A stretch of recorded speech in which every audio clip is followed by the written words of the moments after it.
Welcome to the Filmcast review of The Drama. I'm going to read the plot summary of this movie from IMDb. A happily engaged couple is put to the test when an unexpected turn sends their wedding week off the rails, end quote. I'm David Chen here with Jeff Kanata. Devinder's out because he's not feeling well this week. And this week on the main review, we're going to do things a little bit different, okay? The Drama has, in my opinion, a premise that is very well concealed in its trailers. And I think that this movie has been engineered in its marketing campaign to generate a lot of conversation by surprise. Take the audience by surprise and also generate a lot of speculation and commentary about like what the premise is and what's going on. But in my opinion, in order to really talk about this movie effectively at all, you need to at least know what the premise is. So the premise, it happens very early in the film, like the first 20 minutes. So there's a half an hour before it happens, but yeah, sure. I think, yeah. In my opinion, it is part of the premise of the film, and we cannot effectively talk about the film without everyone knowing what it is. So if you don't want to know what the premise of The Drama is, you should not listen to this review or not watch this review. Bookmark this review, come back later when you've actually watched The Drama or don't care about it anymore, and then you can listen to the review with no fear. So we usually do a period with no spoilers. Yeah. We're not doing that. We're going to do spoilers right from the You should assume there's going to be spoilers for this movie right from the jump. And also that we'll try to save spoilers for the end of the movie until the end of this review, and maybe I'll give another spoiler warning at that point. But some people would consider the premise a spoiler, and so therefore, just assume we're spoiling it right from the jump. I think it is constructed, as Dave said, for you to go into this movie not knowing the central problem that exists, the thing that creates the drama. That's right. So, all that said, spoilers from the jump. Let's get into it. Jeff Kanata, what did you think of The Drama? Well, Dave, I guess you could say what I thought of The Drama is best summed up in the form of a limerick. Well, let's hear it, Jeff. Can a casual pre-marriage chat change your mind about someone like that? I don't think this news would alter my views. So for me, the whole movie fell flat. Okay. All right. So I really loved the first half an hour of this movie. I think I will say this is Kristopher Borgli. Yeah. Who we mentioned last week has last film Dream Scenario was in 2023 was, I think, in my top 3 movies of the year. I want to say it was like number 3. It was at least in the top 5. I know that. I adored that movie. I thought that movie was brilliant and so thought-provoking and so interesting. So I was very much excited about this movie. Yeah, it was in fact your number 3 film of 2023, FYI. Yeah, that's what I recalled. I really love Zendaya. I think Zendaya is this generation's Audrey Hepburn. I think she is stunning, one of the most beautiful women to ever walk the face of the earth. She's captivating. She's interesting. She can do anything. I really think she is going to be an enduring movie star, the likes of which we don't really see much anymore. And so I love watching her work. I think she's spectacular. I think this cast as a whole is very strong. And so the first half hour is very much this delightful relationship movie with her and Robert Pattinson. And I am in it, man. And then we have the turn. And the way the turn is set up, where we have these two couples who are having some wine and having a conversation and getting into, a little bit more dramatic territory. It's really deliciously set up, right? What's the worst thing you've ever done? And it also kind of seems to occur incidentally and organically. It's not like there's some big build up. Right. It's just like, this is just a random thing that could happen if you were hanging out with people. Totally. We've all been in those. Yeah. We've had a few glasses of wine and the sort of surface level conversation reaches a new depth. We're like, oh, now we're really in it. Now we're talking about stuff. I think everybody's kind of had that experience, especially if you have a long-term partner and long-term friends where, late in the night, you finish the meal, you're having the wine, and now somebody is bringing up something actually of weight, of note. So it's very relatable. It's very cute. It's the structure of the first half hour is really interesting, where we're kind of cutting back and forth between two people that are each preparing their wedding vows or their wedding night moments. And, the timeline is being playfully messed with. The movie's really entertaining, I thought, for the first half an hour. Then we get to, the real meat of the movie, where we find out what's the worst thing that we've done. And again, here's the big spoiler, right? Here it comes. If you don't want to know, it's a pretty big deal. Find out that Zendaya's character, when she was in high school, planned to do a school shooting that she never went through with. And I recently got into some very not heated, but very intense debate about this movie with a friend recently. And I think the longer I've thought about this movie, the less I like it. Because first of all, I'm just not on board with how anyone reacts to this moment at all for the whole rest of the movie. And it just plays to me like you are introducing something that carries so much baggage with it. Emotional, cultural, yes, cultural baggage. It is fraught. This is a fraught topic. A real lightning rod, incendiary thing to put into the movie. And it is brought up in this way. And I think intentionally, I have no idea what Kristopher Borgli was thinking when he was writing this, but I suspect my intuition is that it was, what is something that is absolutely unforgivable? What would be the most unforgivable topic I could present to someone? And I just don't agree. I'm just not on this movie's wavelength from this point forward. In the context of this movie, where you have a young woman who was having these fantasies to the point where she started ideating on how she would actually accomplish that atrocious act, I immediately feel empathy and compassion to that young woman.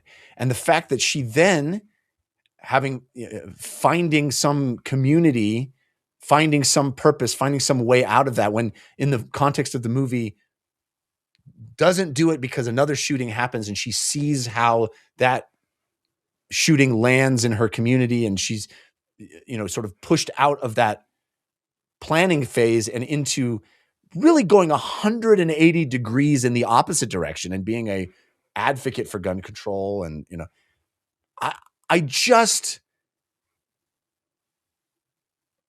don't understand anyone's reaction to this. And the fact that this is used as this sort of propulsive device through the rest of the movie for everyone else thinking that she's some sort of monster that is dangerous in present time. I just am not on that page with this movie at all. And the tones are really weird. It's using this very dark, hot button thing that as Americans, we're all really intimately tied to, especially as parents, and using it sort of as almost this. I mean, I think the movie wants to say serious things, but the third act of this movie plays like a screwball comedy to my mind. And I just feel like it collapses under the weight of its own premise. It doesn't commit to actually going a dark route and making her, to my mind, enough of a potential psychopath or, potentially violent in present day. It doesn't actually commit to that. And it also, and so because it is trying to sort of allow its characters to think of her that way or wrestle with this concept. It's like, just have the conversation, have the actual conversation about what this is, instead of where this movie goes and becoming this kind of wacky rom-com-y thing with something that's very heavy and very real and very dark. So ultimately, I think the movie is a failure for me because it just doesn't land on either side. It's not actually trying to talk about these issues, I don't think, or at least sufficiently to my mind. Yeah. But it's using issues that are too dark and too heavy to let me have any kind of fun with this. Where if the idea is, hey, is there something that would make you want to rethink the love of your life? That's a really interesting idea. That's a really cool concept for a movie. Like, on the eve of your wedding, you find out something that changes your opinion of that person. But what we use as that fulcrum, as what we use as that reason, I think is too fraught to work for me in this moment, because it just infuses it with all this baggage that I can't help but bring to it, that I don't think any of the characters in the movie acknowledge or sufficiently reckon with. I think those are some great points. I will say that I loved the movie. Like, I am a huge fan of the film, but also I understand why this movie is pissing lots of people off and annoying people, and everyone's reaction is valid to it. I think that this movie is supposed to be a provocation, which kind of makes it a little annoying in some regards. But let me start with a couple things that I agree with you about. First of all, I think you're right that the movie doesn't do a particularly good job of addressing the subject of gun violence among our youth in a very serious way. For one thing, as many writers have pointed out, in general, school shooters are not black girls.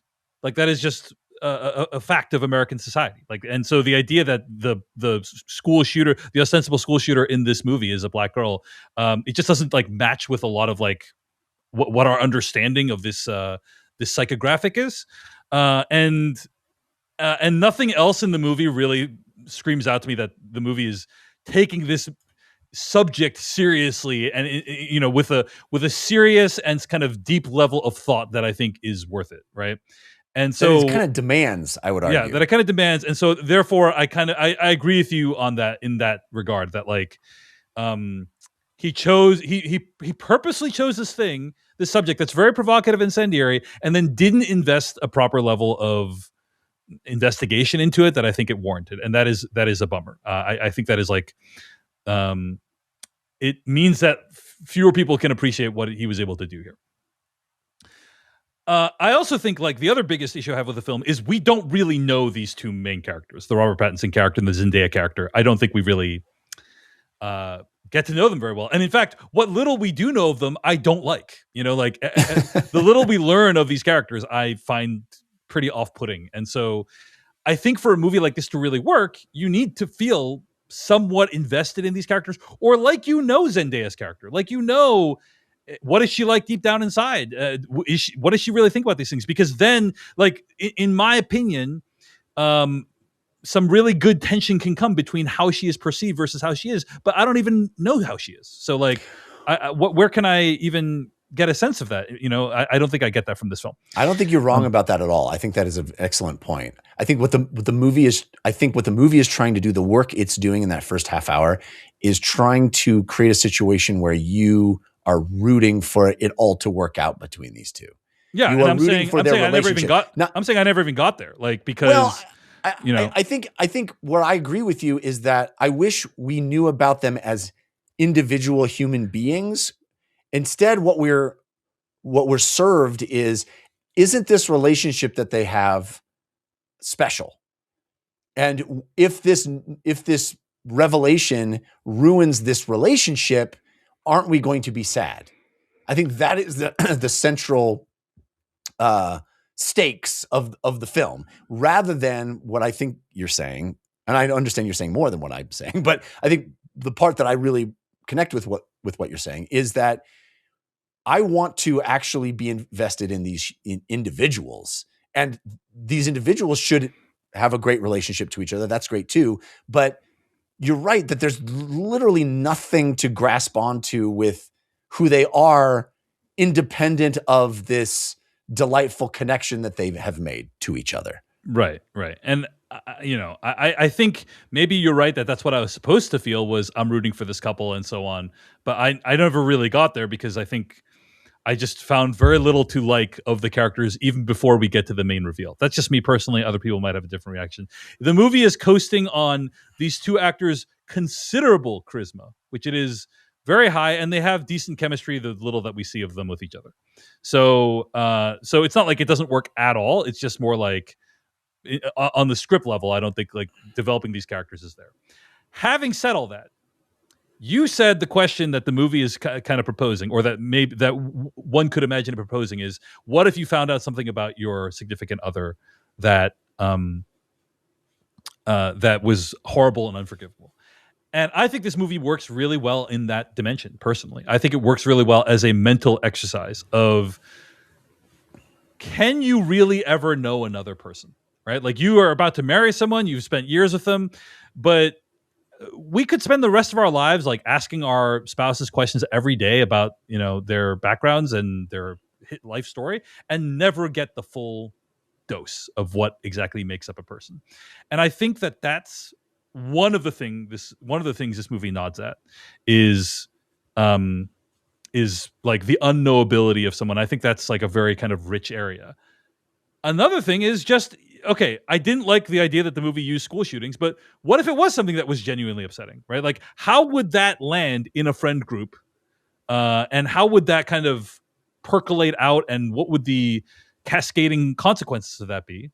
And I think this movie does a relatively good job of depicting that as well, of like, it might lead everyone around you to completely spiral in unpredictable ways, in ways that are self-destructive, in ways that collide with other people, in ways that like are friendship ruining for not particularly good reasons. There's also the fact of the other characters also share like the things they did that were unforgivable. Yeah. And I got to say that, in my opinion, Alana Haim's character did something that was way worse than what Zendaya's character did. Way worse. But isn't that... So here's the thing, though, Jeff.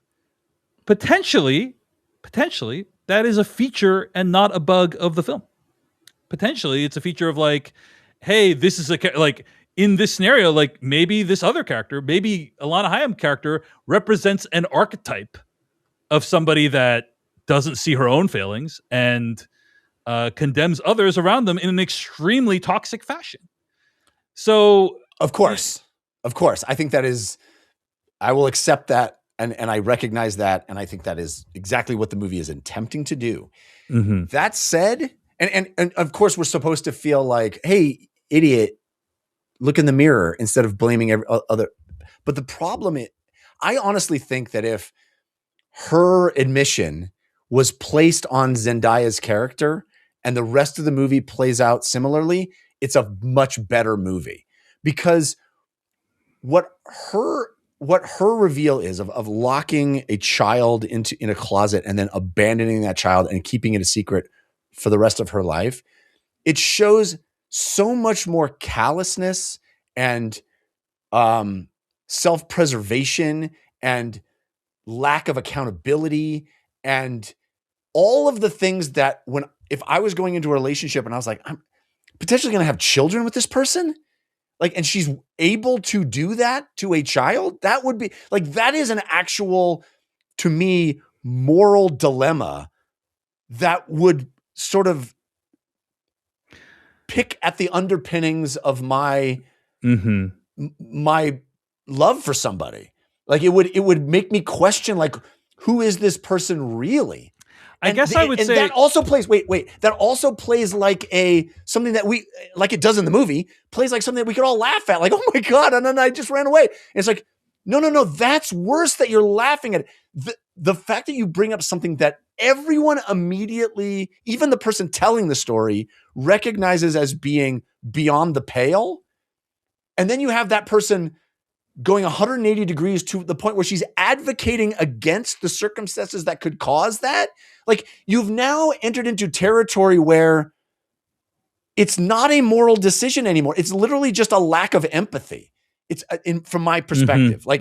She is not, everyone behaves as if she is some sort of revealed to be some sort of monster. Zendaya's character you're talking That's about. right. Yes. Yeah. Whereas I think it is just obvious that this is a young woman in high school who fantasized about something without fully reckoning with the consequences of her actions, of what her actions would be.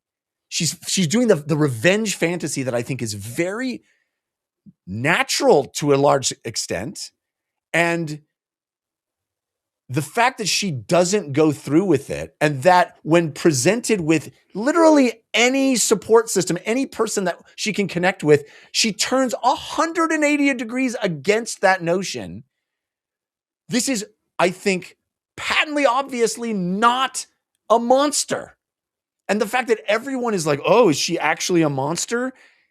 Makes zero sense to me. So you just literally find their actions unbelievable. You find them unbelievable. I'm completely the opposite of you. I think the ways in which it plays out in the film are extremely possible, extremely plausible, and that is the point of the movie. The movie is not about did they get the moral dilemma correct? Should Zendaya have been the one that locked the kid in the closet? Like, no, it's not. The movie's not about that. It's about how people are reacting to this. But thing, I'm saying that right? that their reaction makes no sense to me. Okay. Like, well, and again, we differ on that point. Yeah, we differ on it. I think, but it's because the reaction, no one has the actual conversation that I think would naturally flow. If I revealed to you that I thought about doing that, wouldn't you like dig in and go, "Oh my God, what was going on in your life?" And that's what Robert Pattinson's character attempts to do in the midst of an extremely busy wedding planning weekend, right? And so they can't even really have a full conversation, which is why.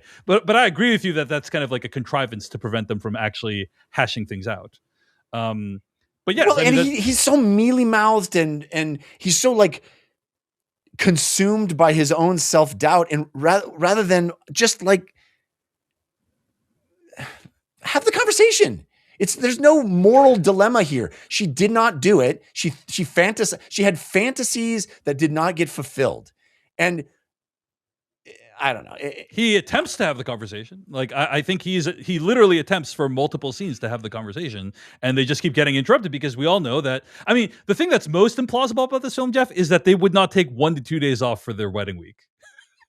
Because they're still like going to work and they have like all this stuff to do with their schedule. It's like, guys, just take the PTO, all right, and then you can have the time to like hash out your differences with each other.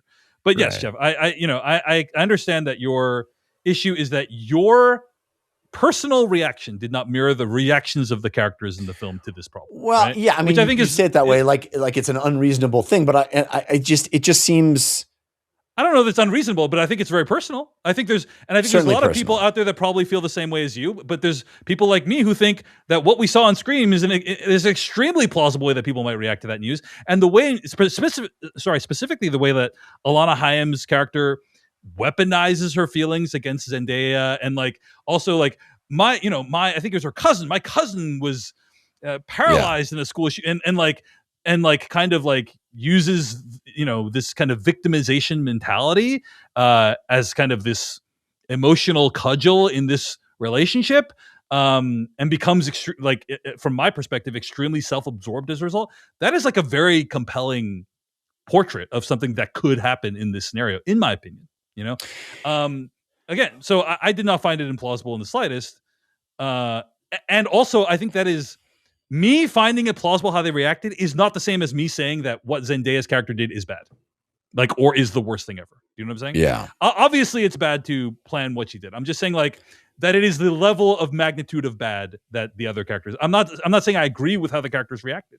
Right. I think it's bad, but like there are gradations, and as we said, what Alana Haim's character did is bad, and the movie, I think, is about that obliviousness to that, personally. So, and in that regard, kind of interesting. There's a moment in the film where it seems to imply she was considering shooting a dog in her preparation for committing this atrocious act. And I think if the movie had actually gone there and had her do something that is truly irredeemable, in my opinion, I think that would have been a much more interesting moral dilemma to put the audience in, is really asking the question, is this person a monster? Is this person, are there things that are unforgivable? And I think the movie just doesn't have the teeth to go there. It's more concerned with what you're talking about, which I just find so much less interesting. Yeah, I think that's fair. I think that's a totally fair point, Jeff. And I agree that I don't think the movie has that much teeth. I don't think it's making this searing critique of certainly like American culture, American gun culture, right? Like, I don't think. I think using that topic to make some sort of flippant point about how people can be jerks when they hear bad news about you is like, the weight of what you have brought up is too heavy not to reckon with it, in my opinion. I would agree with you, but the only thing I would point out is that this is very much in keeping with Kristopher Borgli's other films, like A Dream Scenario, and also he made another movie about, I think, internet fame that I actually watched, which I enjoyed. Like he is concerned with Sick of Myself is the name of the film, by the way. Sick of Myself from 2022, which I watched, and it's about performances of victimization. It's about image. It's about how we come across publicly. It's about and Dream Scenario is very much about fame, right? And how that and how that can impact people and inform people's decisions and motivations. I think he is very much concerned with public image and self-image and how these things interact with other people's perception of your image. And I agree in general with you that he shouldn't have used school shootings as a way to kind of explore that. Like, if he had chosen some other thing, that might have been more in keeping with that exploration. Well, I mean, this is my central point, is that I think school shooting gets in the way of all the rest of the movie. It just literally gets in the way. It's such a big, fraught, powerful, dark topic that as Americans, we are all so unfortunately intimately tied to, that you don't get to just use it as a rom-com point. He talks about this. He talks about this movie as his version of a romantic comedy. And I honestly, I think the third act of this movie plays, like I said, like a screwball comedy. It's like wacky. We're punching each other at the wedding, and it's like, I'm sorry, you can't. You can't. You don't get to use this. At least to my mind, you don't get to just bring this up and then use it in some sort of frivolous fashion. I just don't think that works. For me, it does not work. Yeah, it seems like the movie basically totally lost you in around the 45-minute mark. Yeah.